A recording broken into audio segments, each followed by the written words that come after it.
বন্ধুরা, ভারতবর্ষ পৃথিবীর দ্বিতীয় নম্বরে আছে চা উৎপাদনে। আর এই দার্জিলিংয়ের চা কিন্তু পৃথিবীর দ্বিতীয় মানে 1 নম্বরের স্থানে আছে স্বাদ এবং সুগন্ধের জন্য। তো সেখানেই নিয়ে এসেছি দার্জিলিংয়ের একটা চায়ের বাগানে, সেখানে কীভাবে মেশিনের মাধ্যমে চা কাটা হচ্ছে আর এই চা বাগান সম্বন্ধে সম্পূর্ণ একটা তথ্য দেওয়ার চেষ্টা করব। আপনারা ভিডিওটা আশা করি শেষ পর্যন্ত দেখবেন, তাহলেই জানতে পারবেন যে এই চা বাগানে কীভাবে মালগুলো কাটা হচ্ছে, কীভাবে এগুলো কোম্পানিতে যাচ্ছে, সমস্ত কিছু। নমস্কার এবং সুপ্রভাত। আজকে এসেছি দার্জিলিংয়ের চায়ের বাগান। আমি জীবনে কোনোদিন চায়ের গাছ দেখিনি, আজকে কিন্তু এসেছি চায়ের বাগানে। আমি এসেছিলাম এখানে বিধাননগরে আনারসের মার্কেটে, সেই জায়গা থেকে শুনলাম আশেপাশে প্রচুর চায়ের চাষ, তো দেখতে এলাম আর আপনাদের সাথে শেয়ার করব কিছু তথ্য, যে এই চাগুলো কীভাবে কাটিং হচ্ছে বা কীভাবে এগুলো মার্কেট পর্যন্ত যাচ্ছে সবটা দেখো। ওই দাদারা রয়েছে এখানে কাজ করছে, দাদারা এই মালগুলো কাটিং করে ওই যে গাড়ি করে চলে যাচ্ছে মাল, আর এগুলো চলে যাচ্ছে ডাইরেক্ট কোম্পানিতে। সমস্ত কিছু জিজ্ঞেস করার চেষ্টা করবো আর আপনাদের জন্য একটা ভালো তথ্য শেয়ার করব। আমাদের চ্যানেলকে সাবস্ক্রাইব করবেন, তাহলে কিন্তু আমরা এই ধরনের ভিডিও সবসময় আপনাদের জন্য নিয়ে আসবো, যেখান থেকে আপনারা অনেক কিছু জানতে পারবেন, বিভিন্ন বিজনেস নলেজ পাবেন। তো চলুন ভিডিও শুরু করি আর দেখে নিই এই চায়ের বাগানে কীভাবে চাগুলো কাটিং হচ্ছে বা কীভাবে এগুলো কোথায় যায়। কারণ আমাদের ভারতবর্ষে এমন একটা দেশ যেখানে সব কিছু পাওয়া যায়। চা উৎপাদনে আমরা পৃথিবীর দ্বিতীয় নম্বরের স্থানে রয়েছি। আর এরকম বিভিন্ন ফল বা বিভিন্ন সবজি বা বিভিন্ন মশলা উৎপাদনে কিন্তু আমরা পৃথিবীর বিভিন্ন মানে দেশের থেকে এগিয়ে। তো সেই জন্য আজকে দেখাবো এই আমাদের চা উৎপাদন কীভাবে হয় আর কোথায় হয় সমস্ত কিছু। তা নাকি এগুলো ডাইরেক্ট কোম্পানিতে যাবে। দেখতে পারো চায়ের পাতা কীভাবে লোড হচ্ছে ডাইরেক্ট ফ্যাক্টরি, তাই তো? দেখতে পারো চায়ের পাতা বেল পাতার মতো দেখতে খানিকটা। এই যে মেশিনের মাধ্যমে কাটা হচ্ছে দেখাচ্ছি আপনাদেরকে। বন্ধুরা, আমাকে এই ভিডিওগুলো করতে গিয়ে অনেক কষ্ট করতে হয়, বিভিন্ন জায়গায় ছুটে যেতে হয়, অনেকখানি এফোর্ট দিতে হয়। তো সেই জন্যই বলবো আমার চ্যানেলটিকে অবশ্যই কিন্তু আপনারা সাবস্ক্রাইব করবেন। সাবস্ক্রাইব করলে আমি অনেক উৎসাহিত হব এবং আমার ভিডিওগুলোকে পারলে অন্যান্য বন্ধুদের কাছে শেয়ার করবেন এবং লাইক দেবেন ভিডিওতে, তাহলে কিন্তু আমি অনেকটা উৎসাহ পাবো ভিডিও করতে। ঢালা হচ্ছে পেট্রোল। কতটা করে পেট্রোল ধরা একটা মেশিনে? 700 গ্রাম, মানে ছোট মানে তেল ধরার জায়গা। ঘন্টাখানেক চলবে 700 গ্রাম তেলে? 1.5 ঘন্টা চলবে, তাই তো? এটা কতটা জমি আছে যেটা কাটছো আজকে? এখানে মোটামুটি এক বিঘা একটু বেশি হবে। 1 বিঘা বেশি হবে। কতক্ষণ লাগবে কাটতে? এখানে 2 ঘন্টা লাগবে। 2 ঘন্টা, তাই তো? 2 ঘন্টা কমপ্লিট হয়ে যাবে দুটো মেশিনে। দেখতে পারো দুটো মেশিন দিয়ে 2 ঘন্টায় কমপ্লিট হয়ে যাবে। আর এটা যদি মানে মানুষ হাতে করে করতো তাহলে কতদিন লাগতো? এখানে অনেক লোক লাগতো তো। এখানে মোটামুটি 8টা লোক একদিনে হয়ে যেত। 8টা লোক একদিনে হয়ে যেত, তাই তো? মানে 8-10টা লোক লাগতো, সেই কাজটা 2 ঘন্টায়, মাত্র 2 ঘন্টায় হয়ে যাচ্ছে এই মেশিনের মতো। মেশিন কিন্তু আমাদেরকে অনেকটা প্রযুক্তির দিক থেকে এগিয়ে দিয়েছে। মেশিনের জন্য কিন্তু আমরা অনেক সহজে অনেক কাজ করতে পারি। চায়ের পাতা কাটা চলছে কি সুন্দর মেশিনের মাধ্যমে। হাতে কাটা হতো নাকি? আগে হাতে মেশিনের সুবিধা বেশি না হাতে সুবিধা বেশি? মেশিনে মনে করো, হ্যাঁ, মেশিনের সুবিধা বেশি হয়, হাতে বেশি সুবিধা হয়। 15 দিনে পাতা দিয়ে দেয়, হ্যাঁ। আর মেশিনে দিলে 45 দিন পরে। 45 দিন পরে কাটতে হয়, তাই তো? আর এতে কি মানে কোনটায় ভালো কোয়ালিটি মাল বেরোয়? তাহলে কি আলাদা যেরকম 26% 30% দেয়, যেরকম এই পাতাটা আছে। এই যে চা মেনলি কতগুলো পাতা? এই পাতাটা দিলে ভালো চা হয়। এটা হচ্ছে একদম উপরে 3টে পাতা, তাই তো? হ্যাঁ, 3টি পাতা। 1, 2, 3টে পাতা, এই 3টে হচ্ছে ভালো চা, তাই তো? ভালো চা, হ্যাঁ। আর এই যে ওর সঙ্গে এতগুলো পাতা চলে যাচ্ছে, সেগুলো কি হবে? এটা আবার কোয়ালিটি হবে, এটার মধ্যে 1 নম্বর 2 নম্বর গ্রেড করবে, তাই তো? পাতা বাড়াবে ওখানে। এর বাগান কি আপনারই? না, বাগান আমার না। মানে আপনি এই পাতা লোড নিয়ে যাচ্ছি। পাতা নিয়ে যান, তাই তো? আপনি একজন কর্মচারী হিসেবে মতো কোম্পানির। ও, তেল ছিল রে, তেল তেল তেল ধান দিকে শুনবে। কত দূর যেখানে কারখানাটায় মালটা যাবে? 3 কিলোমিটার দূরে। 3 কিলোমিটার দূরে। তো 3 কিলোমিটার দূরে মালগুলো যাবে। আর এই যে কাটতে কাটতে আসছে মাল, এইভাবে হাতে কাটতে হতো, তাই তো? হাতে তুললে অনেক সময় লাগতো। সেই জায়গায় মানে 10 জনের কাজ মানে একাই করে দেবে মেশিন। হ্যাঁ, হ্যাঁ। ঠিক আছে, সেরা চা বলে সেটাই কি এইটা? না, এটা এটা চা না জিনিস। সেই মানে মোটামুটি মিডিয়াম কোয়ালিটি, তাই তো? এটা মিডিয়াম কোয়ালিটি। ও, আর গ্রিন টি বলে সেগুলো কি এই গাছ থেকেই বেরায়? না, গ্রিন টি গ্রিন টির গাছ আলাদা, জাত আলাদা, তাই তো? দেখতে পারো পাতাগুলো আমি ভালো করে দেখাই, চায়ের পাতা কেমন হয়। আমিও জীবনে প্রথমবার দেখছি। এগুলো কিন্তু চা বাগান আর চায়ের পাতা। দেখতে পারো এই 3টে পাতা হচ্ছে একদম অরিজিনাল চা। আর এই নিচে যে পাতাগুলো হয়ে যাবে মোটা হয়ে গেলে ওগুলো আর মনে করো এটা আসবে অরিজিনাল পাতা দিয়ে। হ্যাঁ, আর এগুলো চলে যাবে ভজিতে। ভোজি বলতে মানে ওই 3 নম্বর কমা কোয়ালিটির চা, তাই তো? ওই সেদিকে চায়ের বাগান, তাই তো? চায় আনারস। এটা কোন জেলার মধ্যে পড়ে গো? এটা দার্জিলিং, দার্জিলিং জেলার মধ্যেই পড়ে, তাই তো? শিলিগুড়ি তো কাছাকাছি। শিলিগুড়ি কাছে আছে। এটা দার্জিলিং জেলার মধ্যে পড়ে। আপনার নাম কি দা? এমডি ইমতিয়াজ। এমটি ইমতিয়াজ। এখানে আসতে গেলে কীভাবে আসতে হয়? এই জায়গাটা ঠিকানা কি আছে? এই জায়গাটা আছে বিধাননগর জুনিয়রে। বিধাননগর, তাই তো? বলেছিল। বিধাননগরই বলে। ওই শিলিগুড়ি বা নিউ জলপাইগুড়ি থেকে বাসে করে চলে আসা যাবে, তাই তো? চা বাগান দেখতে গেলে আপনারা এখানে আসতে পারবেন। তোর কাটতে কাটতে চলে গেল আর বস্তায় মাল লোড হয়ে যাচ্ছে। দেখতে পারো লরি বোঝাই হচ্ছে, মানে গাড়ি বোঝাই হচ্ছে, ছোট গাড়ি। মানে চায়ের পাতা এগুলো প্রসেস হওয়ার পরেই কিন্তু আপনাদের বাড়িতে যায় বা আমরা এগুলো দোকান থেকে কিনি।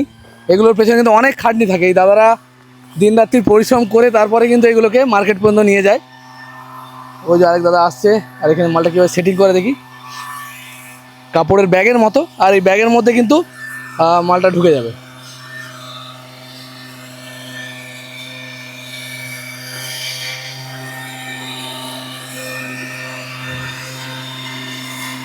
দেখতে পারেন বন্ধুরা, আমার ধারণা ছিল হয়তো পাহাড়ি জমিতেই এর চাষ হয়, মানে চায়ের চাষ হয়, কিন্তু সেরকম না। মাটিগুলো কিন্তু আমাদের এখনকার মতোই, নর্মাল মাটির মতোই মাটি। আমি ভাবতাম হয়তো পাহাড়ে যেরকম হয় না কাঁকুরে মাটি, ওরকমই হয়তো। না, আমাদের যেরকম নর্মাল দোআঁশ মাটি সেরকমই কিন্তু মাটি। দেখতে পারেন মাটির মধ্যে কিন্তু আলাদা কিছু নেই, নর্মাল মাটি।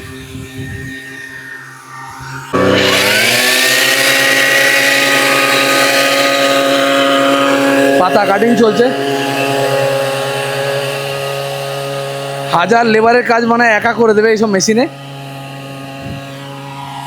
পিঠে কাটা হচ্ছে।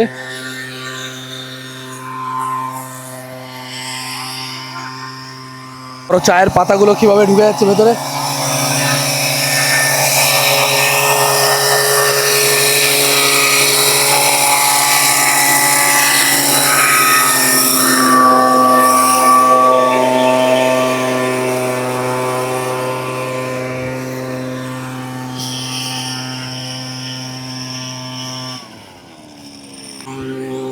দেখতে বড় এক বস্তা হয়ে গেছে, আবার নিয়ে আসবে এক্ষুনি।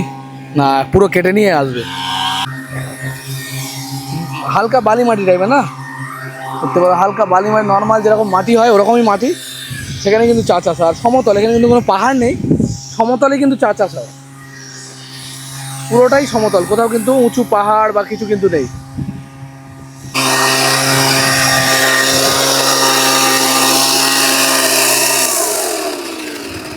এখানে এই জমিতে কি কি চাষ হয় আপনাদের জমিতে মেনলি? আমাদের এখানে আনারস আর চা। চা আর আনারস। কেন সবজি চাষ করে না কেন? সবজি চাষ আমাদের এদিকে লেবার পাওয়া যাচ্ছে না, সবজির তো জানকারি নেই, লাভ কম, তাই তো? লাভ কম।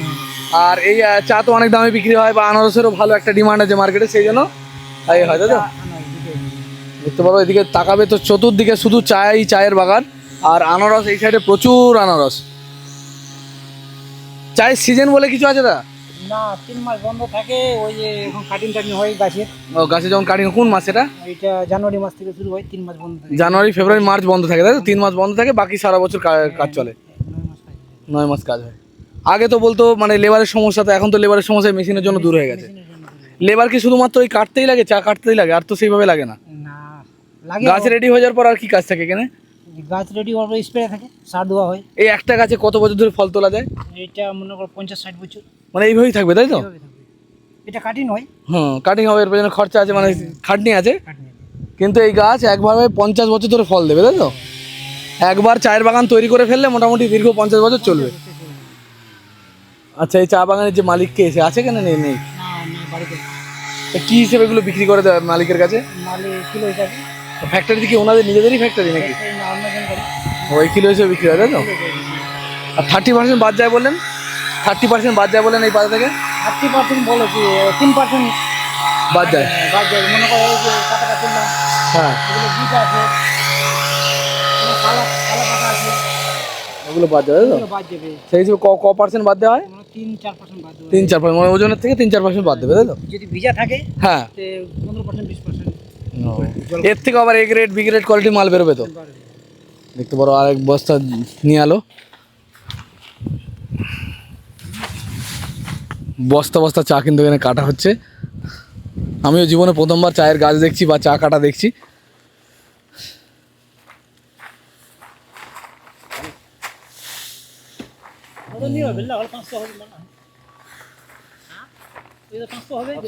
দেখতে পারো চায়ের পাতা কিন্তু খানিকটা বেলপাতা দেখাচ্ছে।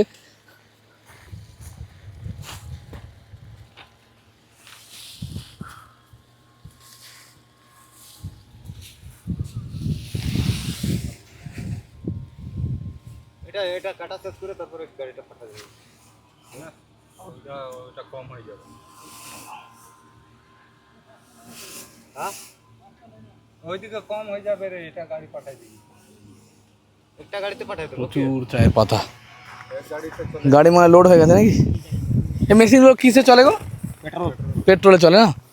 দেখতে পারো মেশিনগুলো দেখাই কি পেট্রোলে চলে। এখান দিয়ে কাটার লাগানো আছে, দেখতে পারো নিচে কাটার লাগানো আছে, আর কাটতে কাটতে চলে যাবে পাতাই হয় না। দেখতে পারো অ্যাক্সিডেন্ট হওয়ারও তো ভয় থাকে নাকি, উল্টো পাল্টা হাত দিলে পরে। কেটেছে দেখতে পারো দাদা অলরেডি এখনই কেটেছে নাকি? না খুব রিস্কি কাজ, আর এই রোদ্দুরের মধ্যে সত্যি কষ্টকর। তারা কি রোজে কাজ করো নাকি? কত করে তোমাদের রোজ দেয়? আমাদের রোজ না, আমাদের কেজি কেজি সিস্টেম, ও পার্সেন্টেজ হিসেবে, তাই তো? কেজি তো কেজি কী হিসেবে দাম হয়? কেজি 3 টাকা কেজি, যত কেজি কাটতে পারে 3 টাকা করে। এই গাড়ি শুদ্ধ ওজন হবে, তাই তো? দেখতে পারো দাদারা কিন্তু খুব খাটনি করে, তারপর কিন্তু আপনারা বাড়ি বসে চা খান। এরকম অনেকের খাটনির ফলের পরে এটাকে তো বাছাই হবে নাকি চাগুলো? একটা একটা করে হাতে বাছাই হবে না মেশিনে বাছাই হবে ওগুলো? ডাইরেক্ট মেশিনে যাবে, বাছাই কিছু হবে না, ডাইরেক্ট মেশিন। ডাইরেক্ট মেশিনে চলে যাবে, তাই তো? না আমি জানতাম যে উপরে এই পাতাগুলো ভালো, তলারগুলো একটু খারাপ, এরকম কিছু ব্যাপার আছে। ওগুলো অটোমেটিক হয়ে যায় নাকি? ওইগুলো আমাদের এইদিকে ওখানে ওরা কোয়ালিটি, মেশিনের কোয়ালিটি হয়ে যাবে, তাই তো? মেশিনে করলে ঠিক হবে। মেশিনের মধ্যেই গ্রেড হয়ে যাবে। দেখতে পারো চায়ের এই সুন্দর পাতা, এটা আমরা দেখে থাকি ফটো বিভিন্ন জায়গায়, চায়ের পাতার ফটো 3টে পাতা, এটাই কিন্তু মেন চা। ছড়াতে যাবে, পাতা লোড হয়ে গাড়ি বেরিয়ে যাচ্ছে। চায়ের পাতা লোড করা গাড়ি বেরিয়ে গেল।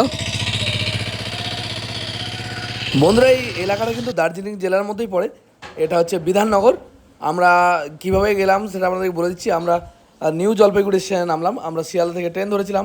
শিয়ালদা থেকে ট্রেন ধরার পরে নিউ জলপাইগুড়ি স্টেশনে নামলাম। এবার নামার পরে সেখান থেকে ধরে নিলাম অটো থেকে অটো ধরে আমরা গেলাম জলপাইগুড়ি বাস স্টপেজ। আর সেখান থেকে বাস যাচ্ছে, বাসে উঠে বসলাম।